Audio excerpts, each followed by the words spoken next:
What's up, guys? Barry Gaming here, back with some more Out of the Heroes, and today, well, we're going to be talking about Tenants, because Tenants are one of the most powerful upgrades to your heroes, and one thing a lot of people don't take the time to do properly is actually gear and set up their Tenants properly. So today we're going to go for the most optimal setups on how to set up these heroes with the best value, depending on which hero you're going for. So hopefully you guys enjoy this and hopefully it helps you guys out if you've been questioning that yourself. Let's jump right into it.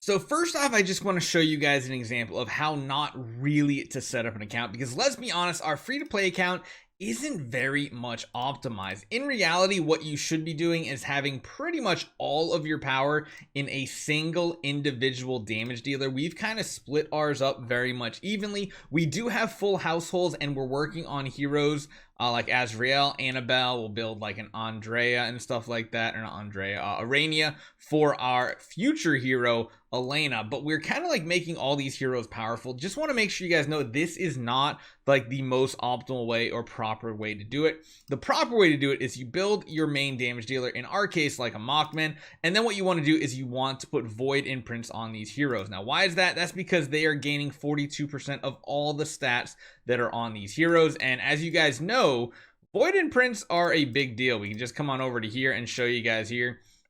Actually, let's go back over to here. You can see how many stats you're getting just from single nodes here, and these attack nodes mainly are every single one of them multiplied by all the damage multipliers. So the attack percentages here, the attack percentages here, any attack percentages on artifacts, attack percentages from enables, and even attack percentages from your skin. So all these are very, very important things to keep in mind. But I did want to start and say the way we're doing this count is not optimal. We would probably have more void campaign progress if we did it otherwise, but I just like building them more evenly powered. So again, just wanted to make that little note before we continue, because I'm sure people are like, but Barry, you don't do that. And I'm like, I know I don't do that. There's a lot of things Barry does that you should not follow.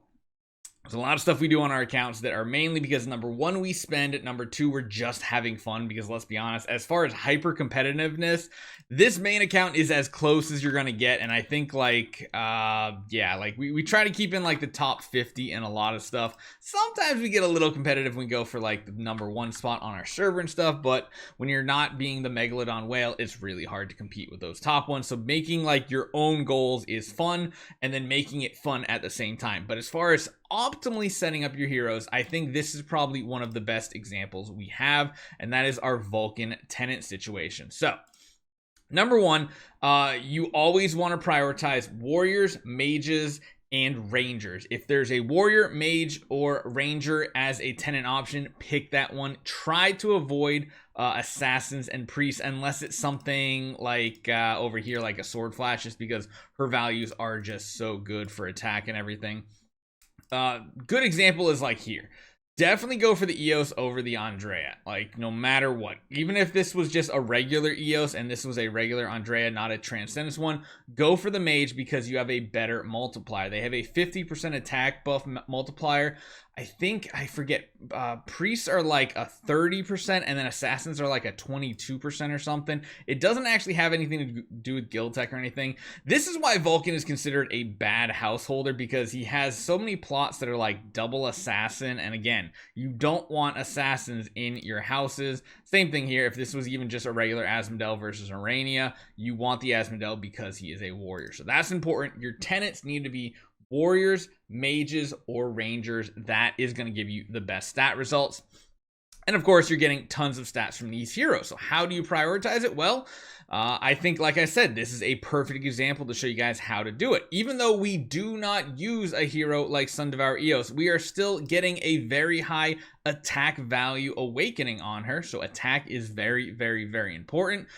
Really, it's the only stat that really matters. Getting some X levels helps as well, because these values are transferring 110% over, and you're going to want to run 3-1 split gear like you see here. You're going to want the weapon has the highest raw attack value, and then you're going to want to run just 3-star of the flame armor set their Thorny Flame set, right? Yeah, Thorny Flame suit, because what you're getting is a extra 21% attack, and that is better than running what is she's a mage, right? Then running this one here. So even though you're losing some raw attack value, you're gaining a ton, 21% versus this right here, which is 15%. It does end up being better, trust me. It's the better option here. You get more attack out of it, and of course you're going to want to run pretty much every single time an attack stone, and if possible a soulstone 6, if not a soulstone 3. That is again one of the biggest attack multipliers you're going to see. And then once you have all your actual artifacts on your account, you're going to want to start collecting flags, because these flags give ridiculous numbers of stats.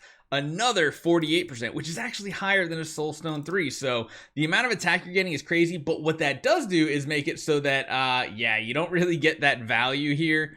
You still get a slight buff because you're reducing the self-attack 40% and HP by 40, but technically you're getting 48 and 54, so like it's still a buff if you're using the hero as far as attack and HP, but it's doing nothing else besides that. You're basically losing a ton of these raw stats, but let's be honest, if you're putting a flag on a hero, you're not using them. Again, you're going to want to go for those attack enables. You're going to want to go all the way for at least V3 plus for budget.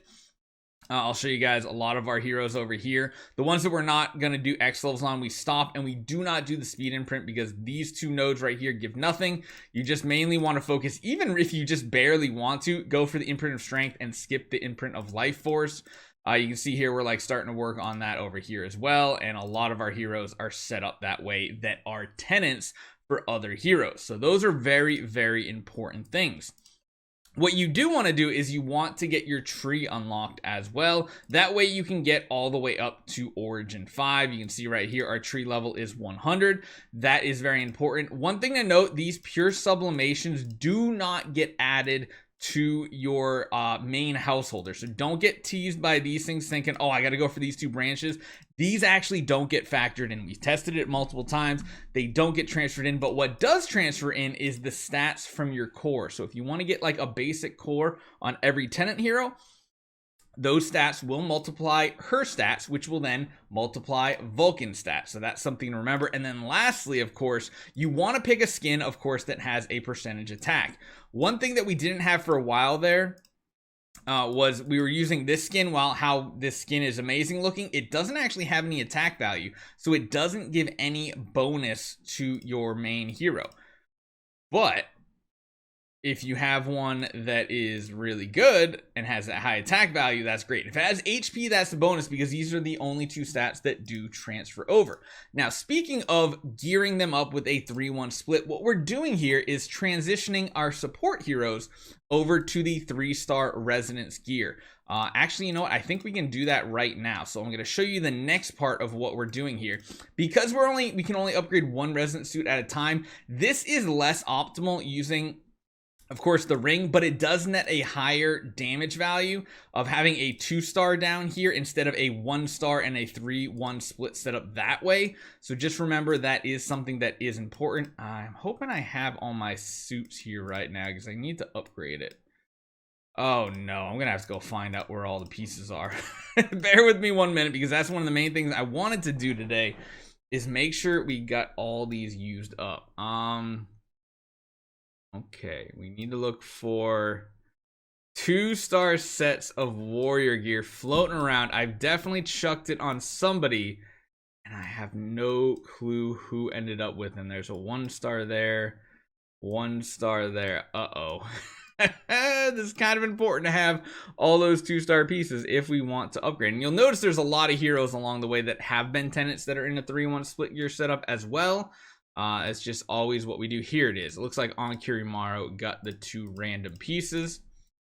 So now that we have our whole set, we can go in and we can do this resonant suit level 2, and yet we can just upgrade this all the way to level 3, and that works out just fine. Looking good there, right? Everything looks good. Up to 3-star we go. So that's another set of gear done. And what we're going to do is, of course, come back to these heroes and we're going to share the split gear. I'm going to, of course, start working probably on another warrior set of gear. But we want to be splitting this gear so that one of them has the really strong one here. And you can even re-roll the hero copy to get bonus HP for your main hero on top of that. But you can see how that's a very strong bonus. And now if we go up to a Vulcan, we've gained like what, 100,000 attack, maybe even a little bit more. So hopefully that helps you guys out. Again, making sure you X20 05 all of your support heroes. Yes, even Trashy Lago. You want the tree, you want it to level 100, you want to get some X levels, and you want a copy with a very high attack roll. So let me know what you guys think. Hopefully it helps you guys out, kind of decide what you want to be doing on your account. But I figured I'd share it because there's been a ton of questions lately, and pass this feedback along to other guildmates, players, fans, friends, anything that are playing the game that might be struggling. Hopefully it helps you guys, and I'll see you guys next time.